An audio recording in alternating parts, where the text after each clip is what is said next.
Ladies and gentlemen, welcome back to Dominions 5. As always, I am General Confusion, and today we are taking a look at something new.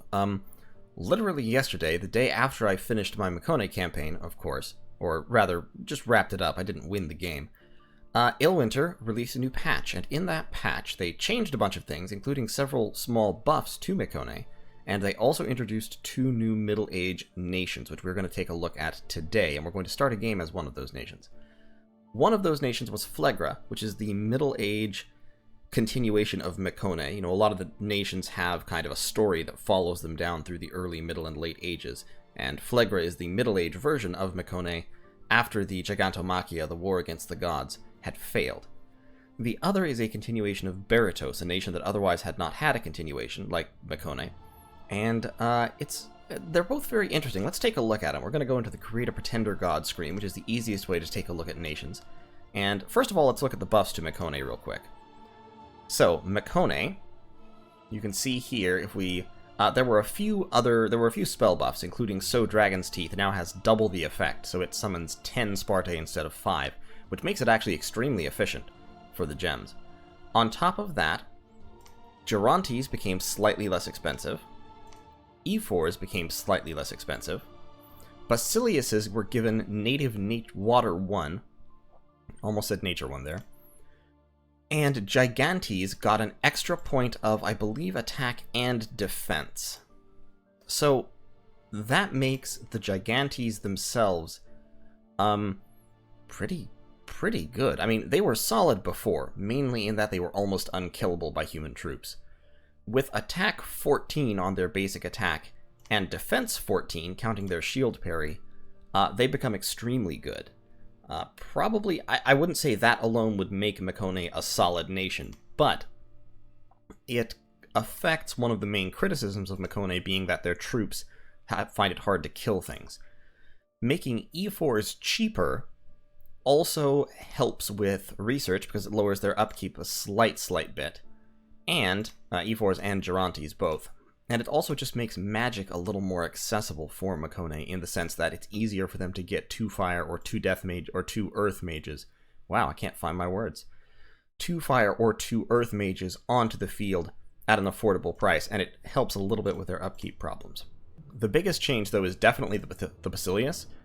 Having 2 native water magic opens up a lot more possibilities. I mean, you already had the ability to use a water random Cyclops to scale up in water because they have that, the Master Smith bonus that gives them an extra path boost for crafting items, so they could already craft Water Bracelet, then Robes of the Sea. By putting those 2 items on a 2-water Basilius, you can then summon some of the high-level water summons and ratchet up water that way, fairly efficiently. So that's definitely good. It also gives you access to some of the higher level water spells in combat. So, these are all things that make Mekone a little bit more viable. They're not big buffs. I think the extra water path is by far the most significant. It actually gives you a reason to recruit some Basiliuses, at least until you get one who natively has 2 levels of water. Oh, the Basilios also, this was added. Once a year, he inaugurates a champion of the Godslayer in a purifying bath of water and flames. What this means, I believe, is that one of your sacred commanders, like the Polemarch, I think the Polemarch is pretty much your only sacred commander, actually. No, I lie. I completely lie. All of your commanders pretty much are sacred. In any case, I think it means a Polemarch or one of your other commanders here has a year-long enchantment placed on them that gives them a big buff of some kind.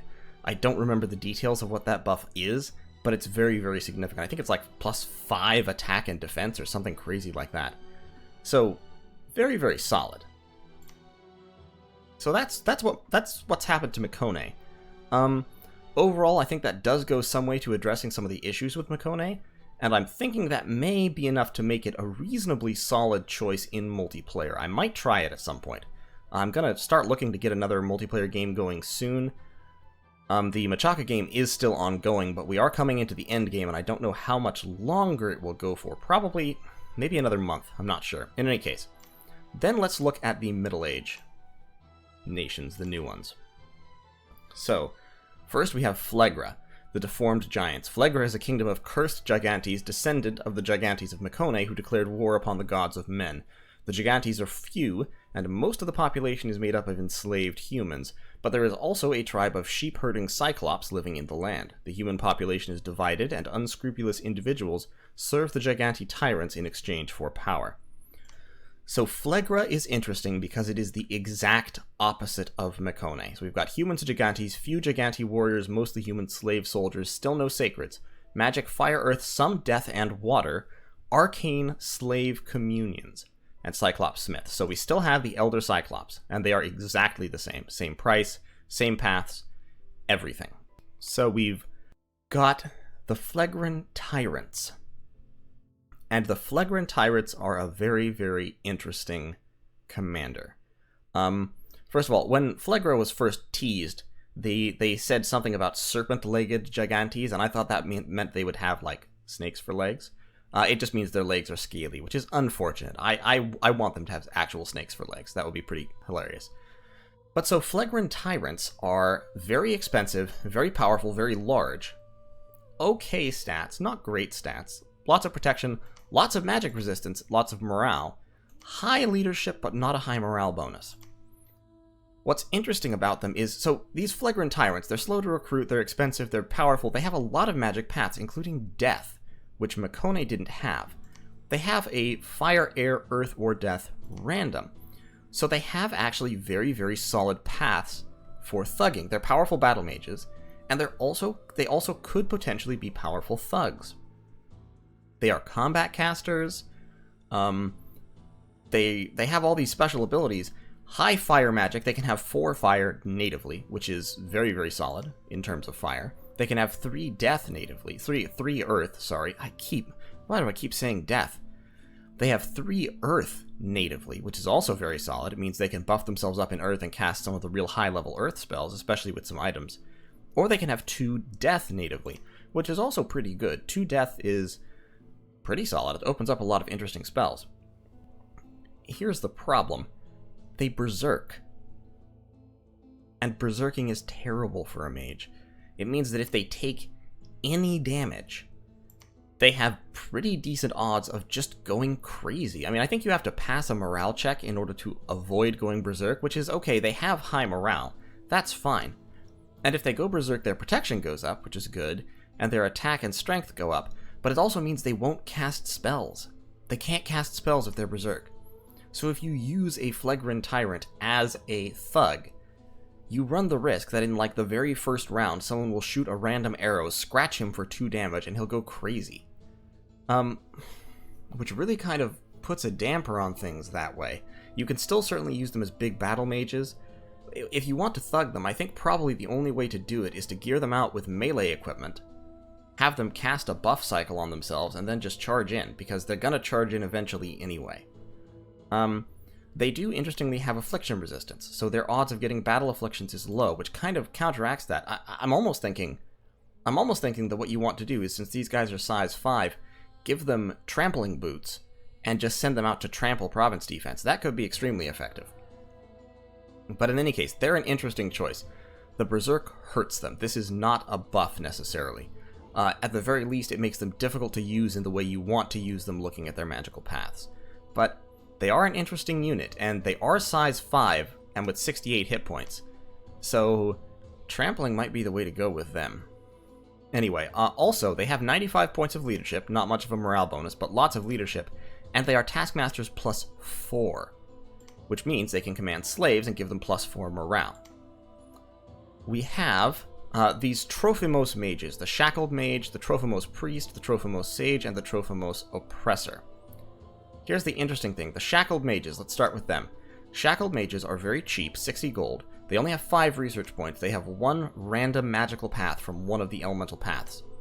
They're bad researchers, they're slaves, and they are communion slaves naturally. The Shackled ones are usually, Given arcane collars forged by the Elder Cyclops, these Shackled Mages are joined in a forced communion dominated by the Oppressors. So look, they're communion slaves.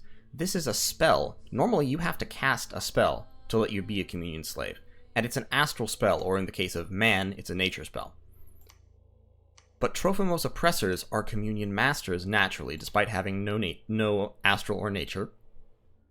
And Shackled Mages, are Communion Slaves naturally, despite having no astral and no nature. So what this means is, if you go into battle with 3 or 4 of these guys and 1 of these guys, let's say 4, if you go into battle with 4 of them, you automatically have a Communion headed up by a guy who has effectively 3 fire, 3 earth, and 3 water or air for free. It's not going to be a very efficient Communion, probably, because these are all randoms, and so you have to select your slaves carefully if you want to have efficiency, but that's really powerful, especially because you don't have to spend your first turn actually casting Communion. It's just, you can go into casting spells right away. And Trophimos Oppressors are fairly decent mages. I mean, their stats are low. They're old, which is a problem. They have no protection. But there's lots of other human mages that have these problems. And basically, like I said, so long as they're being followed around by a couple of slaves, Trophimos Oppressors effectively have 2 or 3 paths in 3 schools at once. If you have 8 slaves, they're up to 4. If you get into a really big battle and you have 16 slaves, they're up to 5. In all of these, they can cast some crazy spells, particularly because any buffs that they cast will also affect all of their slaves. So, I mean, the best use for this would probably be relatively small Communion, 4 slaves or so, couple of Trophimos Oppressors, summon Earth Power to give everybody reinvigoration, which will help with the fatigue issues, and then early game you can just start laying down a whooping with mass evocations. Late game, or mid game even, you can start casting some pretty ferocious buffs very, very early in the battle. So that's very, very interesting, and as I said, it's completely the opposite of Mekone, which did not rely on mages. They relied mainly on their troops. You also have the Trophimos Sages, which are pretty decent researchers that have a 2-point linked random. So if you don't want to Communion, I guess you can use these guys. I probably wouldn't recruit many of these because... And then you have the Trophimos Priests, who are sacred with 1 path. And they are Taskmasters, and they have some leadership, so they can lead armies. That said, I wouldn't really want them to lead armies. I'd want either the Flagrant Tyrants or the Trophimos Commanders. You have these Cyclops Shepherd Shamans. So these are the lesser Cyclops, the younger Cyclops. Cyclops Shepherd Shamans have a point of nature. I mean, basically, these guys are just like independent barbarian shamans, except Cyclops. I've heard people say that they have a unique spell that summons these mouflons, which are like giant sheep. I haven't tried that spell out yet, but I definitely will. I don't know what giant sheep are supposed to accomplish for you, but presumably something. They do have a supply bonus and all, I guess. I don't know what the point of these guys is, but I think they have a special spell, which is their point. I've already talked about the Shackled Mages quite a bit. You have the Trophimos Commanders. The Trophimos Commanders actually have a morale bonus, unlike the Tyrants, and they're also Taskmasters +2, so they give slaves +3 leadership, which is very, very solid. And they only cost 1 recruitment point, so you can spam these guys pretty effectively. And then you have the Cyclops Chieftains, which have terrible leadership, are Taskmasters, but that only counteracts their leadership penalty, so I don't know why you would ever recruit these guys. I legitimately don't know why. One interesting thing, Flegrei does not have native scouts. There's no scout here. They just don't have the option to recruit scouts in their forts, I guess, which is a little bit weird. Little bit weird. It's going to make it hard to see what's going on without scouts. In terms of units, you have Helots.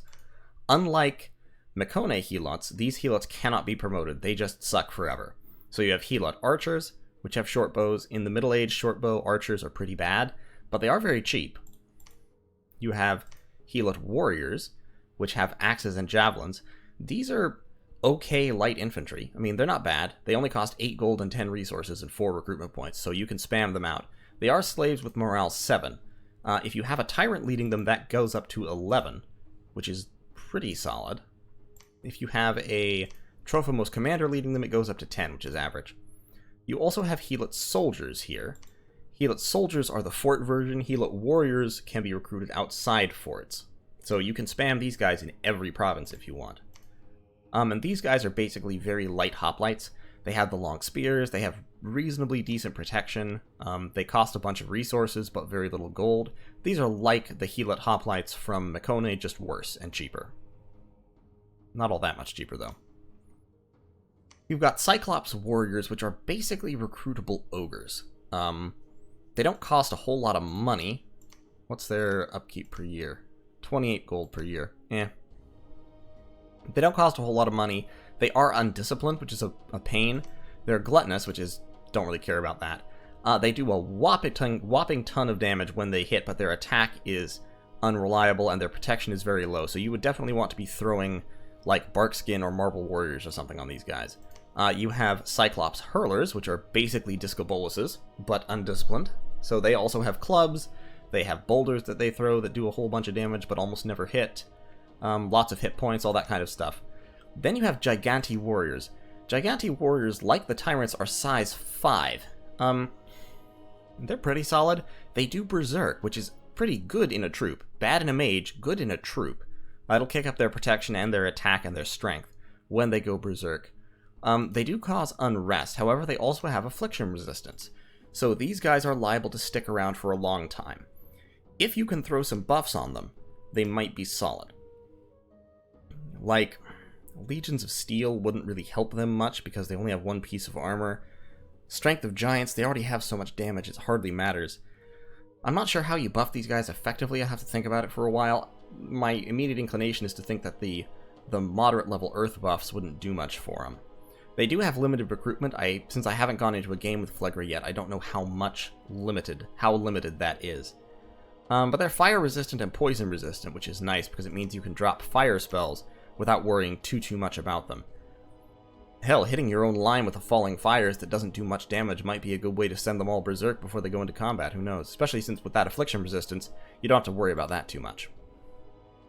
So, yeah, this is Flegrei. Flegrei is going to be a mage nation, primarily, that relies on huge numbers of shackled mages led by smaller numbers of Trophimos oppressors. These guys are not capital only, you can pump them out anywhere. So every lab fort combination that you build will be churning out slaves and oppressors.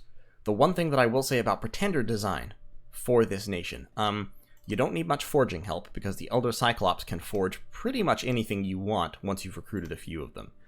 Flagrant Tyrants can also forge some death items because they can get up to 2 death, which allows them to forge the Skull Staff, which pushes them up to 3 death. They get stuck at that point. You can't forge the higher level death boosters. So going death on a Pretender might not be a bad idea. One thing that you need is Magic 3. And I say you need Magic 3 because of the Shackled Mages. The Shackled Mages are very cheap. Their upkeep is 24 gold a year, which is less than many units.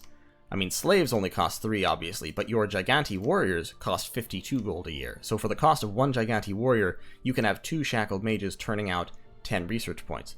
If you get Magic 3, they turn out 8 research points each, and 8 research points for 60 gold recruitment cost and 24 gold per year is a very good value. So since you're going to be recruiting these guys a lot, I would definitely go Magic 3 to maximize your research. An alternative would be to recruit sages for research, but sages can't participate in the communion, so that's going to limit your battlefield effectiveness a lot.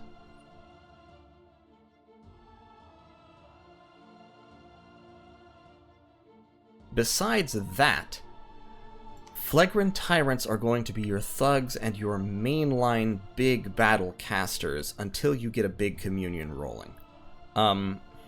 They've got some solid paths.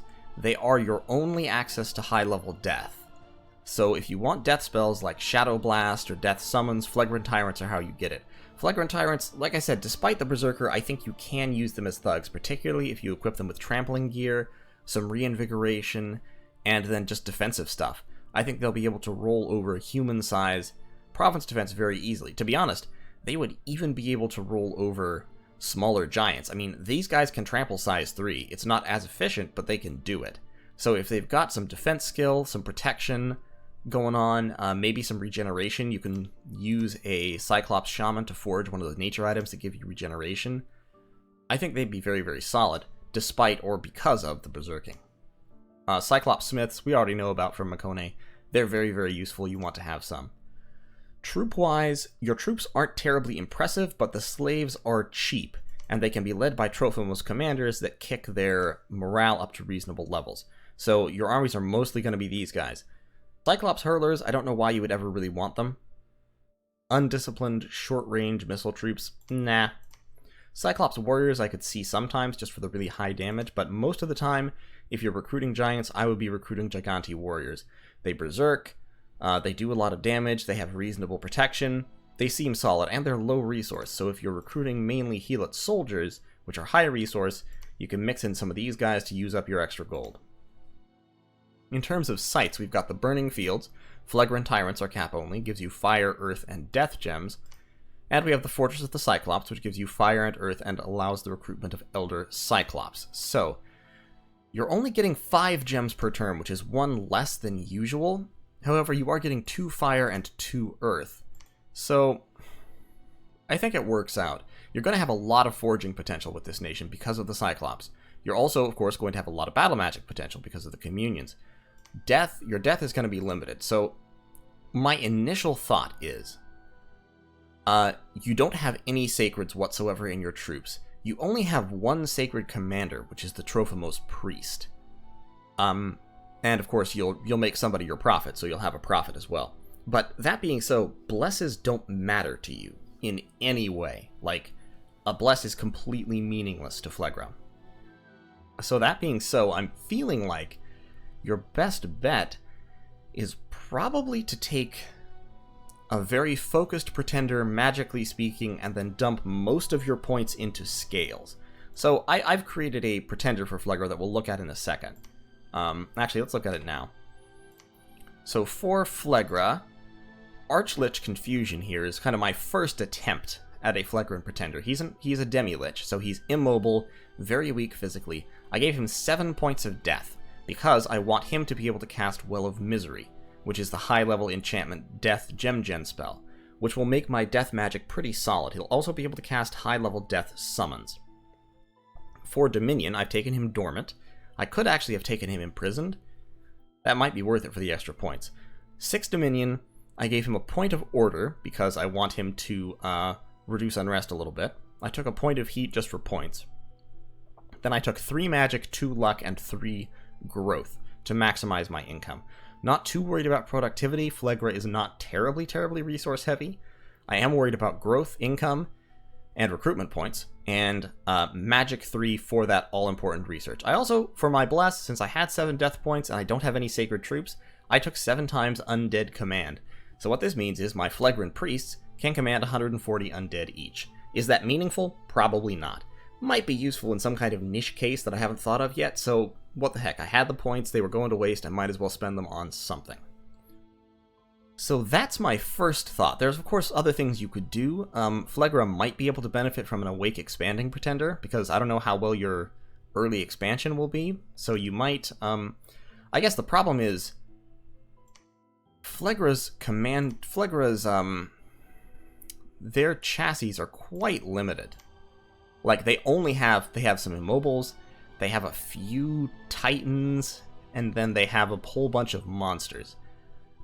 You don't have access to any rainbow chassis. So honestly, for Flegrei, if I wanted to take an expensive pretender, what I would be tempted to do would be to take a rainbow for site searching, to get a whole bunch of gems to boost my forging. That's not an option. So, basically, you could take an Awake Expander, which means an Earth Snake or a Bull, or a Drakon. Drakons can be pretty effective Awake Expanders. Or you take an Immobile of some kind and dump points. I chose the Demi-Lich because he was the cheapest way to get Death, and Death was the way I was kind of looking to go. Like I said, the other option would be like a Great White Bull. You could take a Great White Bull, kick up Earth and Nature magic. You'd have to dump your scales a little bit. But with what you want is... He already has Berserker. What you actually want is 7 Nature. You want 7 Nature for regeneration, and then you also want about 4 or 5 Earth for... You probably want 4 Earth for Reinvigoration. You could also take Fire and Shock Resistance if you wanted to, but I would probably take 2 Reinvigoration. You need to take a negative scale in order to accomplish this. So you would have to take, like, maybe 2 or 3 Heat. Couple of maybe 2 Misfortune, and then like I said, I think you do want 3 magic, so you'd probably go Sloth, take 3 magic. Something like that. Not good scales, but this guy will be able to jumpstart your expansion because he has extra protection and reinvigoration from his earth magic. And with the regeneration, he's going to be very, very hard to kill. And he already has Berserker +5 and Trample. So this guy is basically what you might kind of build your Flagrant Tyrants towards, in that he's big, he has lots of hit points, and he just tramples over people and doesn't care. So that's definitely another option. In any case, let's also look at Phaeacia, the Isle of the Dark Ships. So Phaeacia is an island queendom of dark-skinned men of great stature, the Colossi. So these guys are descended from Baratos. Baratos was ruled by the Colossi. Baratos was wiped out by apparently Arcocephale in the actual storyline. And Phaeacia, which was a colony, survived the fall of Baratos. So in terms of historical comparisons, Baratos is Phoenicia, and Phaeacia is Carthage. They're an ocean-going former colony that survived and eclipsed their predecessor. Phaeacia is a little more standard than Flegrei. They've got a scout. One of their special characteristics is that they can all sail. Every single commander has sailing, I believe. Or most of their commanders have sailing. They also have natural super sailing, basically. Ocean sailing, trace income across oceans, income bonus in coastal castles, dominion, dark vessels. All commanders in the Pretender's Dominion can cross oceans. So they just naturally have that. They can move across oceans with all of their troops and commanders. But then a few of their commanders have an additional sailing on top of that. They mainly have air and water magic. They do have some astral, a little bit of fire and earth. Phaeacian priests are just priests. Mage pilots have 1 air and 1 water, a lot like Baratos in this way. Colossi Weavers are interesting. Colossi Weavers have air, astral, and then a random from elemental paths plus astral. They have a forge bonus, so they can forge items cheaper. But they don't have access to Dwarven hammers, so they don't have that bonus, which is a little odd. Colossi Weavers aren't bad mages, especially because they can get 2 astral or 2 air. 2 air allows them to spam thunderbolts very effectively. 2 astral opens up some of the higher level astral spells. I don't know if they have any... Yeah, I don't think they have 2 earth access natively. Colossi Storm Captains are good leaders with 2 air and 1 water, which is pretty solid. You might be able to thug these guys out a little bit, because air and water are good self-buffing paths, and they already have pretty good stats. Yeah, I think you could turn these guys into pretty effective solo thugs, especially because they can sail. So even in enemy dominion, they can kind of skip across water to hit provinces that you weren't really expecting to be hit. They can throw things like Mist Form and Mirror Image on themselves. They can cast Liquid Body on themselves, I believe. I think 1 water is enough to cast Liquid Body. And so they can make themselves very, very tough and hard to kill. Colossi Queens are the big mages here, or some of the big mages. 2 air, 2 water, 1 astral, and an extra random. A random fire would be pretty worthless. A random in air, water, or astral would be very, very useful. 3 air gets you up into Thunderstrike territory immediately. 3 water gets you up into, like, Liquefy territory. 2 astral is 2 astral. It's pretty solid. Lets you lead communions very effectively. Prince Consorts actually have more paths, which is interesting. They swap astral for fire, and they gain a point of air. So with these guys, you can get up to 4 air natively, which allows them to throw down Storm. You could get 2 fire, which is fairly...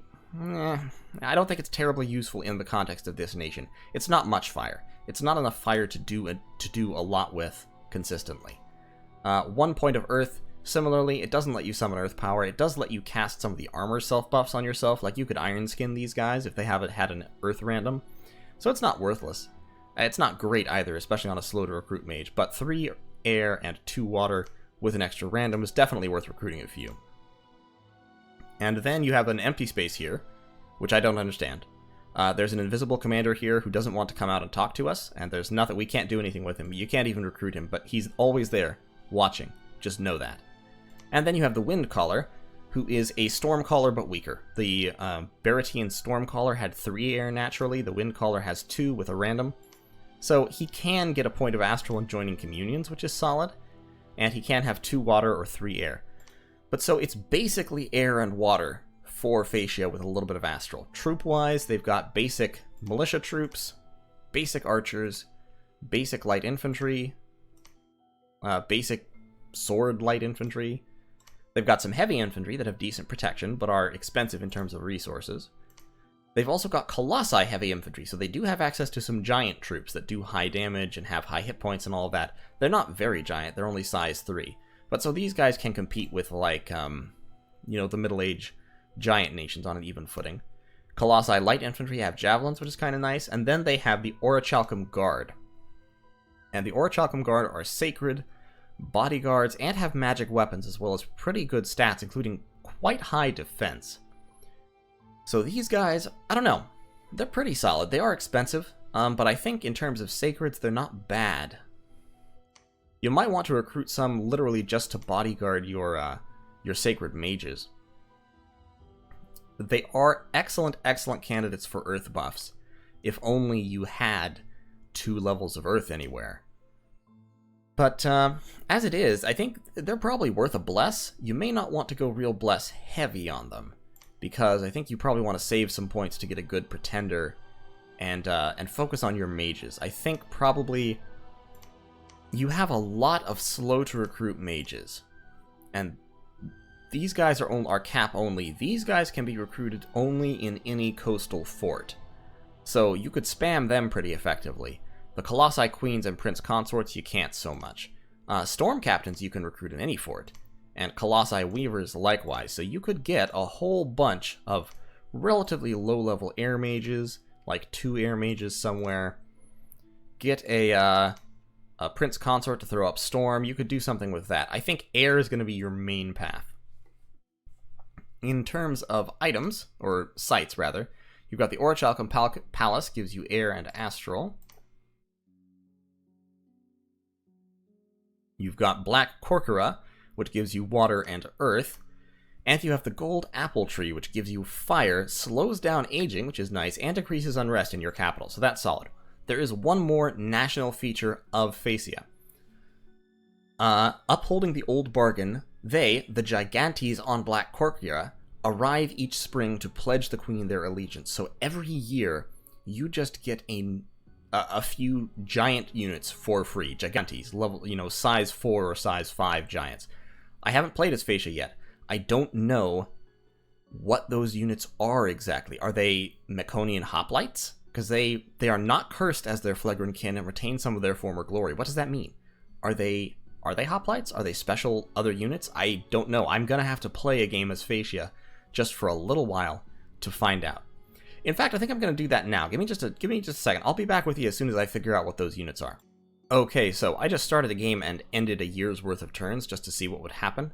So what we get when that event procs is every year, at the start of the year, you get a Locos, a basic Mekonian commander, pretty much just like he was in Mekone. With Formation Fighter, this is the Dark Vessels specially, incidentally. You can travel between coasts inside friendly dominion, no limit on how many or how large the army may be. And the Locos brings with him these Gigantes. They have decent attack and defense skill. They only have 17 protection because they're not using the gleaming armors anymore. They're just using standard hoplite equipment and spears. They're still pretty solid troops. I got 6 plus the Locos. I don't know how many I don't know if that's a random event, or if it's random how many show up, or if it's always 6, but I mean, that's pretty solid. They're free. They do cost upkeep, but not bad. Getting a free giant commander and 6 pretty solid giant hoplites is, I mean, there's worse things. That's not a bad event. It's not game-changing, but it's something. Also, in the meantime, I spawned a Phaeacian hero, so you can take a look at her. She is basically just a, one of your national mages, except that she's very stealthy and she's a spy. So, kinda cool, I guess. Not terribly useful, but something. In any case, so that's the Phaeacian random event. So you spawn a few Gigantes every year. Not bad.